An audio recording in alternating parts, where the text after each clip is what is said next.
नमस्कृत्य नरं चैव नरोत्तमं देवीं सरस्वतीं व्यासं ततो जयमुदीरयेत्।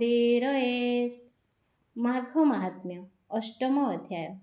श्री भगवानुवाच कहन्ति प्रभु चक्रपाणि शृणु उद्धव सत्यवाणी। माघ स्नान फल एहि तो आगे कहिली बुझाई। पूर्वे जे मगध देशरे थिले बे निज न तहिरे। जातिरे शूद्र जे अटई सेबे निजने दुई भाई। ज्येष्ठ भाईर नाम गोटी सुकुंडल बोलिण सेटी। कनिष्ठ भ्राता नाम शुण विकुंडल बोली नामेण।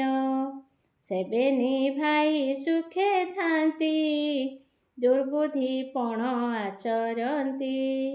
बही दुर्जन सेहि दुई अधर्मे थांती बेनी भाई।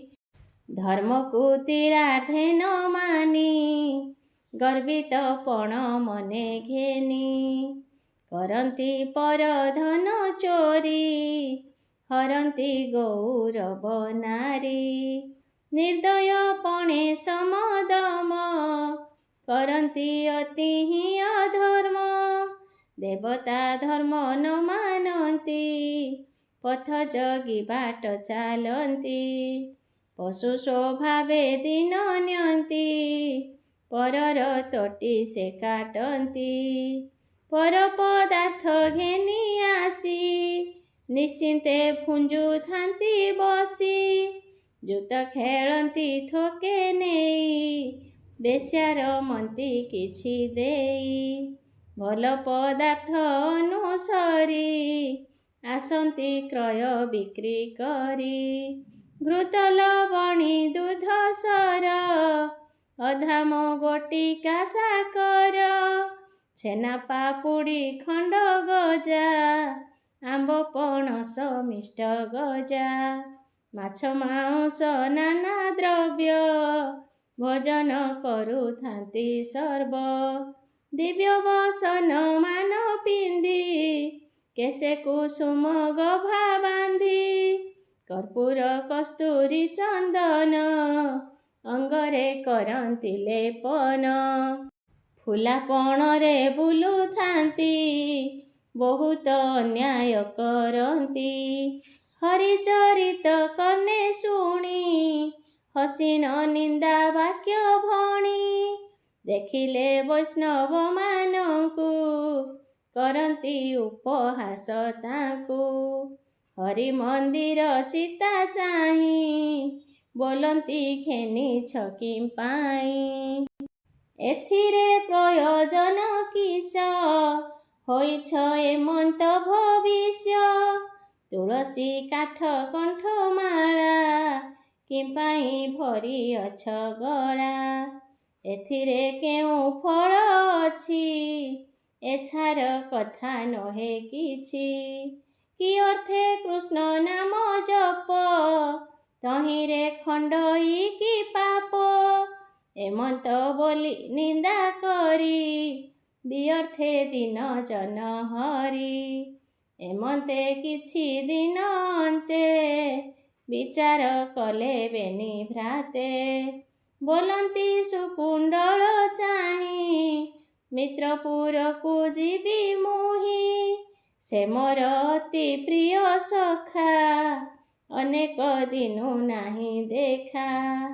तहिकी जाउअछि मुही आसिबि किछि दिन रही। शुणी सुकुंडल ए बाणी घरु बाहर सेहि क्षणी। जेबा मिलिला ताहा नेला आनंद मने चली गला। धनु शुक्ल एकादशी से दिनु सुकुंडल आसी। गमिला पंचविंश क्रोश मित्र भुवने परवेश। ता नाम अनंत केशरी ଧାର୍ମିକ ପଣେ ନାହିଁ ସରି, ଦେଖି ହରସ ବେନିଜନ, କଲେ ସେ କୋଳ ସମ୍ଭାଷଣ। ଏକଇ ଆସନରେ ବସି, ଅନ୍ୟାନ୍ୟ କୁଶଳ ସମ୍ଭାଷି, ବହୁତ ଗୌରବ ପାଇ, ରହିଲା ସୁକୁଣ୍ଡଳ ତହିଁ। ଆଦିତ୍ୟ ଅସ୍ତ ଯହୁଁ ଗଲା, ରାନ୍ଧଣା ବିଧି ମିତ୍ର କଲା, ଅନ୍ନ ସୁକୁଣ୍ଡଳ ରାନ୍ଧିଣ, ଅଇଲା ସ୍ନାନ କରିଣ। ଭକ୍ଷିଣ ସନ୍ତୋଷ ହୋଇଲା, ଉଠିଣ ଆଚମନ କଲା, ଯାଇ ମିଳିଲା ମିତ୍ର ପାଶେ, ତାମ୍ବୁଳ ପୁଞ୍ଜନ୍ତି ହରଷେ। ଏସନ କଲେ ମିତ୍ର ବେନି, ଏମନ୍ତ ପାହିଲା ରଜନୀ। ସେଦିନ ମକର ସଂକ୍ରାନ୍ତି, ସ୍ନାନ ଅର୍ଥେ ଲୋକେ ଯାନ୍ତି, ପ୍ରଭାତୁ ଅନନ୍ତ ଉଠିଲା, ମାଘ ସ୍ନାନ କରିଗଲା। ବୋଇଲେ ସୁକୁଣ୍ଡଳ ଚାହିଁ, ହେ ମିତ୍ର ଉଠିଲ କିମ୍ପାଇଁ?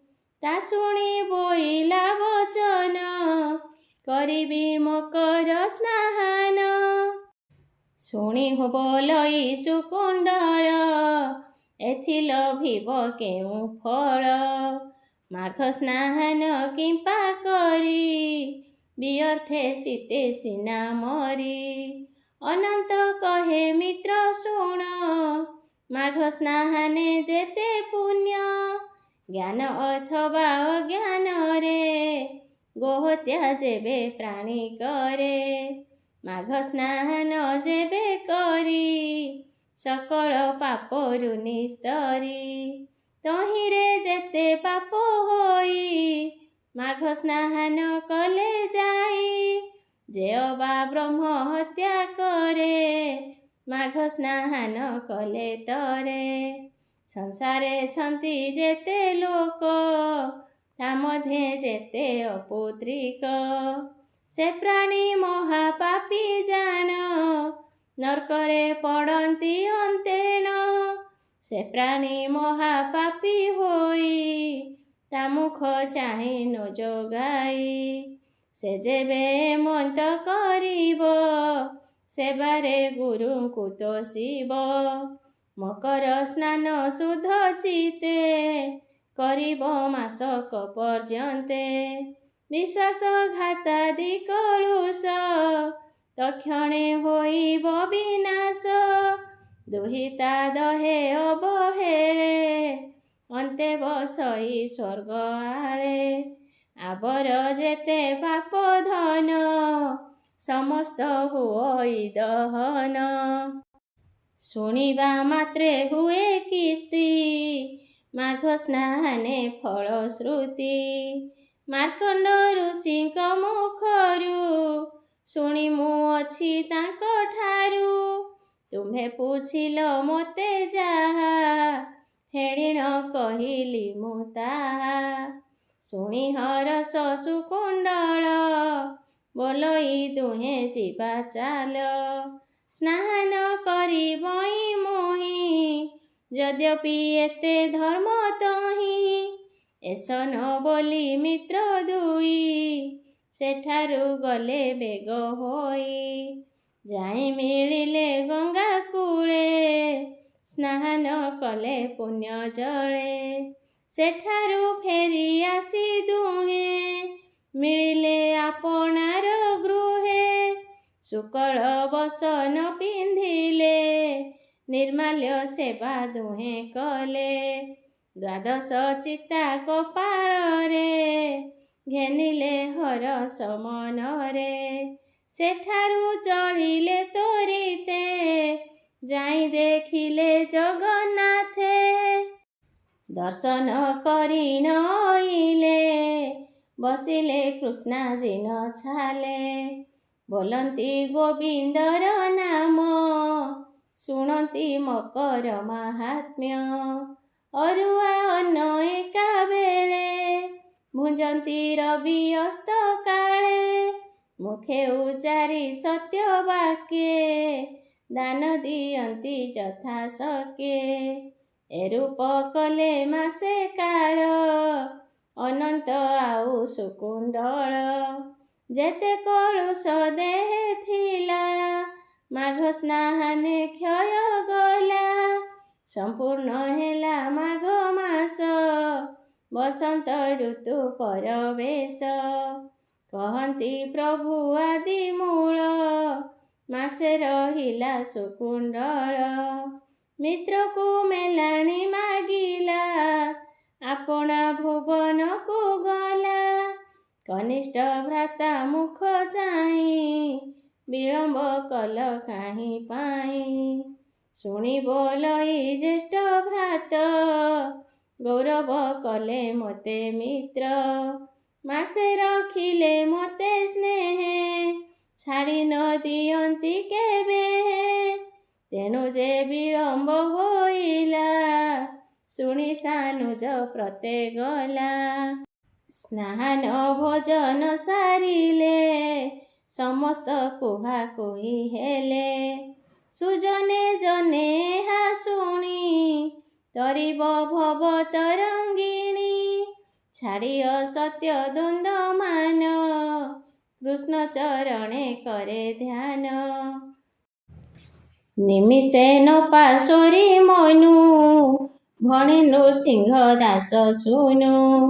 ପାମର କୃଷ୍ଣ ଦାସ କହେ ଏଥୁ ଉଦ୍ଧାର ଦେବରାଏ। ସମ୍ପୂର୍ଣ୍ଣ ଏକ ଶତ ପଦ ଶ୍ରୀମୁଖେ କହିଲେ ଗୋବିନ୍ଦ। ଇତି ଶ୍ରୀ ମାଘ ମାହାତ୍ମ୍ୟେ ମହାପୁରାଣେ ଶ୍ରୀକୃଷ୍ଣ ଉଦ୍ଧବ ସମ୍ବାଦେ ସୁକୁଣ୍ଡଳ ମିତ୍ର ଗୃହଗମନେ ମାଘ ସ୍ନାନକରଣେ ନାମ ଅଷ୍ଟମ ଅଧ୍ୟାୟ। ନବମ ଅଧ୍ୟାୟ। ଉଦ୍ଧବ ଉବାଚ। ଉଦ୍ଧବ ବିସ୍ମୟ ହୋଇଣ ବୋଇଲେ ଶୁଣ ନାରାୟଣ। ହେ ପ୍ରଭୁ କୃପା କର ମତେ ଶରଣ ତୋର ପାଦ ଗତେ। ଶୁଣିତ ଶ୍ରୀମୁଖ ବଚନ ଦୁରିତ ହୋଇଲା ଦହନ। କହିବା ବର କଥାଏ ମନକୁ ଲାଗୁଛି ସଂଶୟ। ଯେ ବଣ ବେନି ଭ୍ରାତା ଥିଲେ ସେ ପୁଣି କିସ କୃତ୍ୟ କଲେ। ଅନ୍ତେ ଲଭିଲେ କେଉଁ ଗତି କି ଦଣ୍ଡ ଦେଲା ଜନ୍ତୁପତି। ଏକଥା କହିବା ଗୋସାଇଁ ଶୁଣିଲେ ତୃପ୍ତ ହେବି ମୋହି। ଶ୍ରୀ ଭଗବାନ ଉବାଚ। ଉଦ୍ଧବ ମୁଖୁ ଏହା ଶୁଣି ହସି କହନ୍ତି ଚକ୍ରପାଣି। ଯାହା ତୁ ପଚାରିଲୁ ମତେ କହିବା ଶୁଣ ଦୃଢ଼ ଚିତ୍ତେ। ସେ ଦୁଇ ଭ୍ରାତା ସୁଖେ ଥାନ୍ତି ଅସତ୍ୟ ମାର୍ଗରେ ଚଳନ୍ତି। ଅକପା ସର୍ବଜନ ଠାରେ ଅନ୍ୟାୟ ଅନୁକ୍ଷଣ କରେ। ଯେଉଁ ସେ ଅନ୍ୟାୟ କରନ୍ତି ତାଙ୍କୁ କେ ଭଲ ନ ବୋଲନ୍ତି। ଏମନ୍ତ ଗଲା କେତେ କାଳ ପୁରିଲା ବିକୁଣ୍ଡଳା କାଳ। ତକ୍ଷଣେ ଆସି ଯମଦୂତେ ବାନ୍ଧିଣ ନେଲେ ସେ ତୁରିତେ। ରାଜା ଛାମୁରେ ଦେଲେ ନେଇ ଦେଖି କୁପିତ ଜନ୍ତୁ ସାଇଁ। ମନ୍ତ୍ରୀ କି ବୋଲଇ ବଚନ ବୁଝ ଏହାର ପାପ ମାନ। ରାଜା ଆଜ୍ଞାରେ ବେନି ମନ୍ତ୍ରୀ ପାଞ୍ଜିକୁ ଖୋଲି ସେ ଦେଖନ୍ତି। ବୋଇଲେ ଶୁଣ ଜନ୍ତୁରାୟ ପାପ ଏହାର ଅପ୍ରମେୟ। ଆଜକୁ ବୟସ ଏହାରି ବେନି ବିଂଶ ବରଷ ଚାରି। ଏହି ଦ୍ୱାପରର ମନୁଷ୍ୟ ଜିଅନ୍ତି 10 ବରଷ। ଏ ମୂଢ଼ ମର୍ତ୍ତ୍ୟପୁରେ ଥିଲା ଅଧର୍ମେ ଦିନ କାଳ ନେଲା। 40 ବରଷ ଭିତରେ ପାତକ ଅର୍ଜିଲା ଅପାର। 5,000 ପର ସ୍ତ୍ରୀ ହରିଲା କପଟ ଆଚରି। ସ୍ତମ୍ଭନ ମୋହନ ଉଚାଟ ଜାଣଇ ନାନା ନଟକୁଟ। ज्येष्ठ भ्राताଙ୍କୁ ସଙ୍ଗେ ଘେନି ବାଟରେ ଜଗିଥାନ୍ତି ବେନି। ପଥୁକି ଆସିବା ବେଳକୁ ପ୍ରମାଦ ଚିନ୍ତନ୍ତି ତାହାକୁ। ହାଣନ୍ତି ମାରନ୍ତି ଗୋଡ଼ାନ୍ତି ପଦାର୍ଥ ଛଡ଼ାଇ ନିଅନ୍ତି। ଏହି ପ୍ରକାରେ ପ୍ରତିଦିନ ମାଇଲେ ସହସ୍ରେକ ଜନ। ମାଉଁସ ଲୋଭେ ହୁମଡ଼ା ମେଷ ମାଇଲା ଶତ ଯୋଡ଼ା। ମେଷ ଯେ ପର ଘରେ ଥାଇ ନିଶାରେ ଆଣନ୍ତି ଚୋରାଇ। ତଟି କାଟନ୍ତି ଖୁର ଧରି ସୁଖେ ଭୁଞ୍ଜନ୍ତି ରାନ୍ଧି କରି। ବୟସେ ହୋଇ ମତ ଗର୍ବ ହରନ୍ତି ବ୍ରାହ୍ମଣଙ୍କ ଦ୍ରବ୍ୟ। ଆମ୍ବ ପଣସ ଗୁଆ ତାଳ କଦଳୀ ନାରଙ୍ଗ ଶ୍ରୀଫଳ ଚୋରି କରିଣ ନିତ୍ୟେ ଖାଇ ତେଣୁ ହୋଇଲା ଦୋଷଗ୍ରାହୀ। ଏ ମୂଢ଼ ମର୍ତ୍ତ୍ୟପୁରେ ଥାଇ କିଛି ହିଁ ପୁଣ୍ୟ କରି ନାହିଁ। ଦିନେ ଗୋବିନ୍ଦ ନ ଭଜିଲା ଶ୍ରୀ ଗୁରୁ ବଦନ ତେଜିଲା।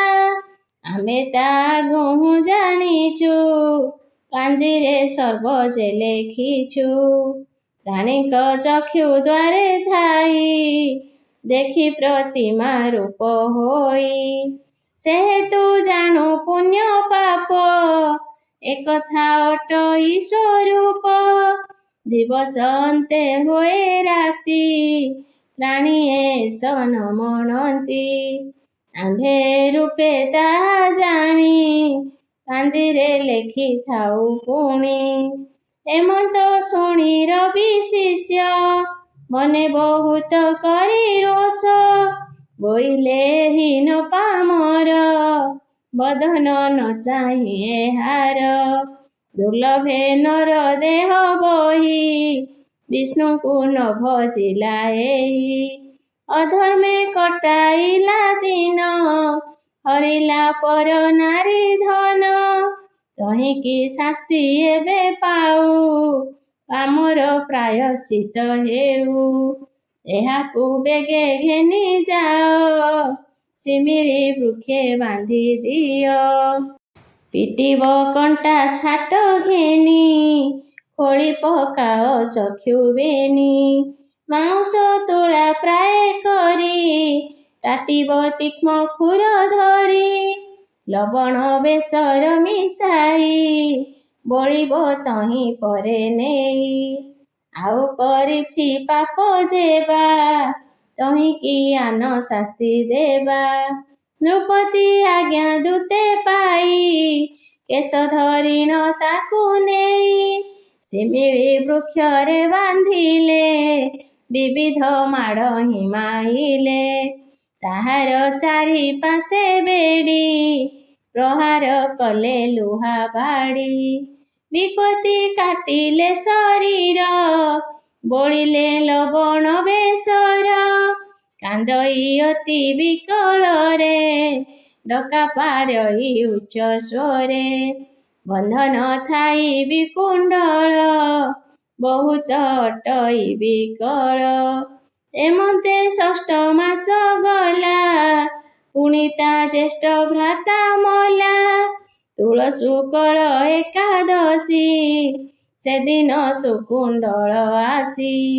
ଜାଣି ତାହାର ମୃତ୍ୟୁ କାଳ ଅଇଲେ ଯମଙ୍କ ଡଗର। ଚର୍ମ ଦଉଡ଼ି ଘେନି କରେ ମିଳିଲେ ଶୁକୁଣ୍ଡଳପୁରେ। କେହୁ ବୋଲନ୍ତି ତାକୁ ଚାହିଁ ଏହାକୁ ବାନ୍ଧିଛି କି ପାଇଁ। ଚାଲ ଏହାକୁ ଘେନି ଯିବା ଶିମିଳି ବୃକ୍ଷରେ ବାନ୍ଧିବା। ପିଟିବା କଣ୍ଟା ଛାଟ ଧରି ଅନେକ ହନ୍ତ ସନ୍ତ କରି। ନରକେ ପକାଇବା ନେଇ ମହାପାତକୀ ଅଟେ ଏହି। କେହି ବୋଲନ୍ତି କେଶ ଧରି ଅଗ୍ନିକୁଣ୍ଡରେ ଦେବା ଭରି। କେ ବୋଲେ ତପନ ନଦୀରେ ବାନ୍ଧି ବୁଡ଼ାଇବା ତହିଁରେ। ଏମନ୍ତ ବୋଲି ଯମଦୂତେ ବିଚାର କରୁଛନ୍ତି ଚିତେ। ବାରତା ପାଇ ବିଷ୍ଣୁ ଗଲେ ଆସି ମିଳିଲେ ତତକ୍ଷଣେ। ବୋଲନ୍ତି ଯମର ଦୂତଙ୍କୁ କି କାର୍ଯ୍ୟେ ଆସିଛ ଏଠାକୁ। ଶୁଣି ବୋଲନ୍ତି ଯମଦୂତେ ଏ ମୂଢ଼ ପାପୀର ନିମନ୍ତେ। ଏହାକୁ ବାନ୍ଧି ଆମେ ନେବୁ ତହିଁ ଅନେକ ଶାସ୍ତି ଦେବୁ। ଯମଦୂତଙ୍କ ବାଣୀ ଶୁଣି ବିଷ୍ଣୁଦୂତେ ବୋଲନ୍ତି ବାଣୀ। ମାଘ ସ୍ନାନ ଏ କରିଛି ଆଉ କି ପାପ ତାର ଅଛି। ଆମ୍ଭେ ଏହାକୁ ଘେନି ଯିବୁ ପ୍ରଭୁଙ୍କ ଆଜ୍ଞା ନ ଲଙ୍ଘିବୁ। ତୁମ୍ଭେ ବାହୁଡ଼ି ଯାଅ ବେଗେ ଯାଇନ କହ ଯମ ଆଗେ। ସେ ବିଷ୍ଣୁ ଗଣଙ୍କର ବୋଲେ ବାହୁଡ଼ି ଯମଦୂତେ ଗଲେ। କହିଲେ ଯମର ଅଗ୍ରତେ ବୋଇଲେ ଶୁଣ ଜନ୍ତୁନାଥେ। ଏକ ପାପୀ ଏ ମଞ୍ଚେ ଥିଲା ଆଜି ସେ ପ୍ରାଣ ତ୍ୟାଗ କଲା। ଆମ୍ଭେ ତାହାକୁ ଆଣି ଗଲୁ ଯାଇ ତା ଭୁବନେ ମିଳିଲୁ। ଅଇଲେ ବିଷ୍ଣୁଦୂତେ ଧାଇଁ ଆମ୍ଭଙ୍କୁ କୋପ କଲେ ଚାହିଁ। ବୋଇଲେ ଯେତେ ପାପ କଲା ମାଘ ସ୍ନାହାନେ କ୍ଷୟ ଗଲା। ବୋଲି ନ ଦେଲେ ସେ ଘଉଡ଼ି ଭୟରେ ଅଇଲୁ ବାହୁଡ଼ି। ଶୁଣି ବୋଲନ୍ତି ଜନ୍ତୁରାଣ ଏକଥା ଅଟଇ ପ୍ରମାଣ। ଯଦ୍ୟପି ବ୍ରତକୁ କରିଛି ଆଉ କି ପାପ ତାର ଅଛି। ଖଣ୍ଡିଲା ଅଶେଷ ଦୁରିତ ବିଧିରେ ହୋଇଲା ମୁକତ। ତାଠାରେ ନାହିଁ ଆମ୍ଭପଣ ଶୁଣ ମୌନ ଯମରାଣ। ତାହାଙ୍କୁ ବିଷ୍ଣୁଦୂତେ ନେଇ ପୁଷ୍ପକ ରଥରେ ବସାଇ।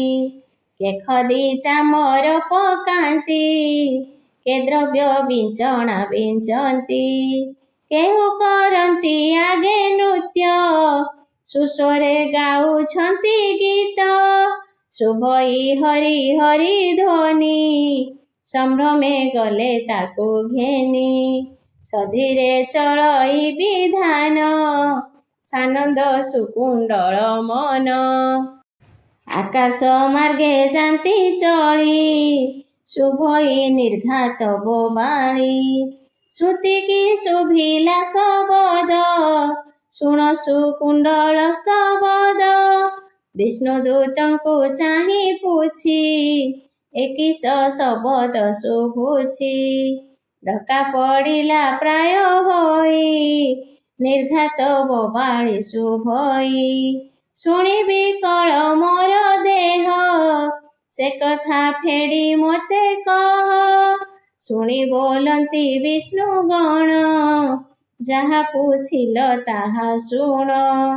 ଯେହୁ ତୋହର ସାନ ଭ୍ରାତ ଅର୍ଜିଲା ପାପ ପ୍ରମିତ।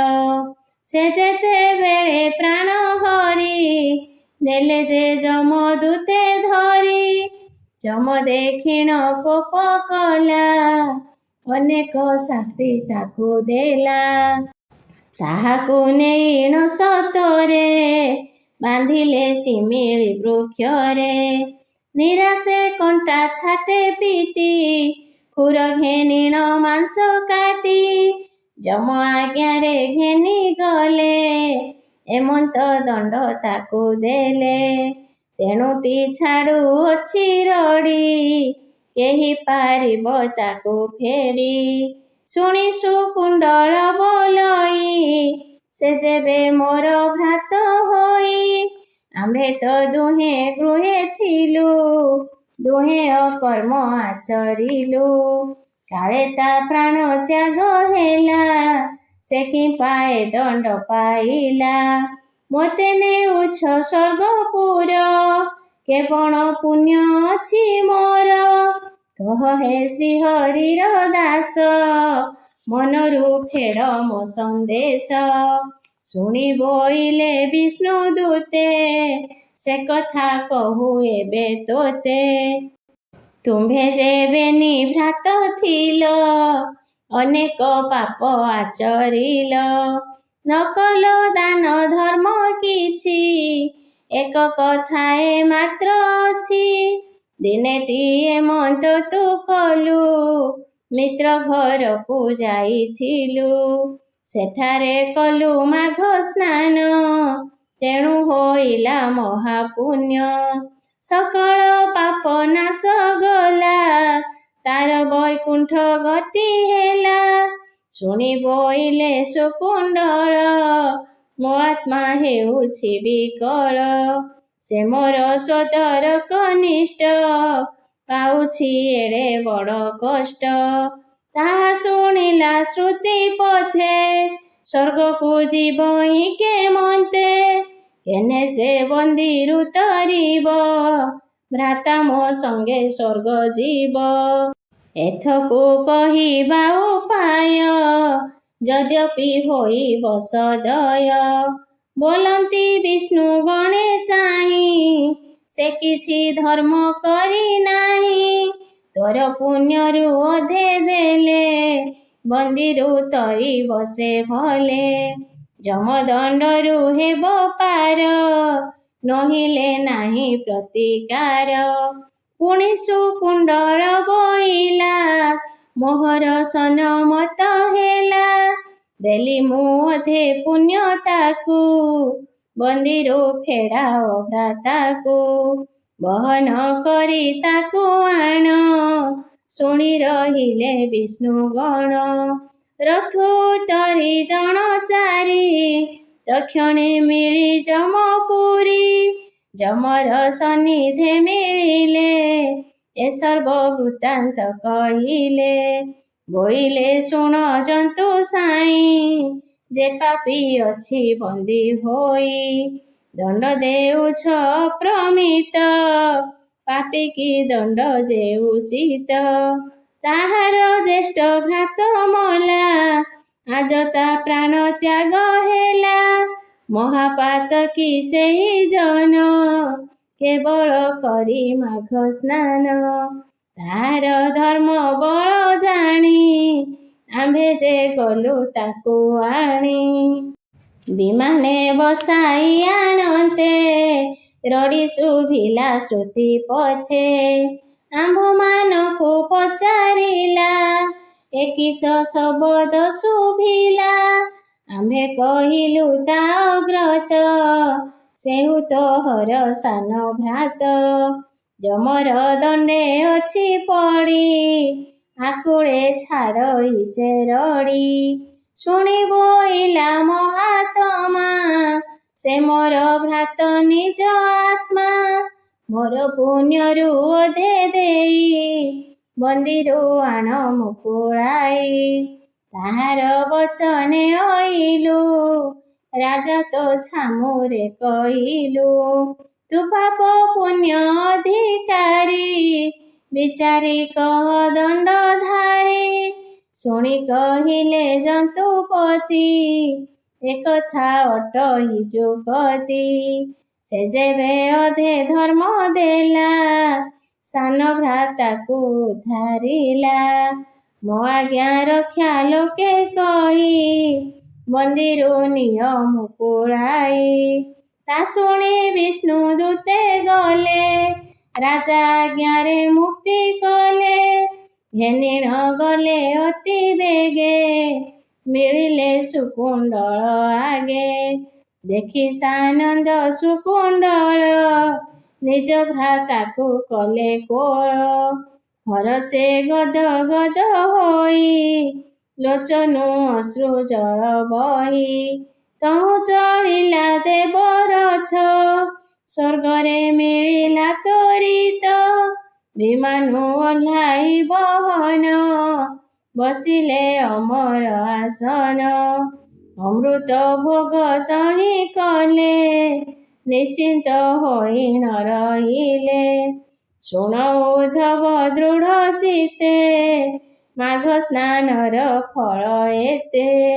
जे माघ स्नान करिब आपे आत्माकु धारिब सुजने माघ स्नान कर भव सागर हेब पार नृसिंह दासर तनये नामता कृष्ण दास कहे पुराण गीत करी कहे 160 पद हुए इति श्री माघ महात्म्ये महापुराणे श्रीकृष्ण उद्धव संवादे सुकुंडल मोक्षणे नाम नवम अध्याय हरि शरणं हरि शरणं हरि शरणं हरि शरणं गुरु शरणं गुरु शरणं गुरु शरणं गुरु शरणं बाबा शरणं बाबा शरणं बाबा शरणं बाबा शरणं बाबा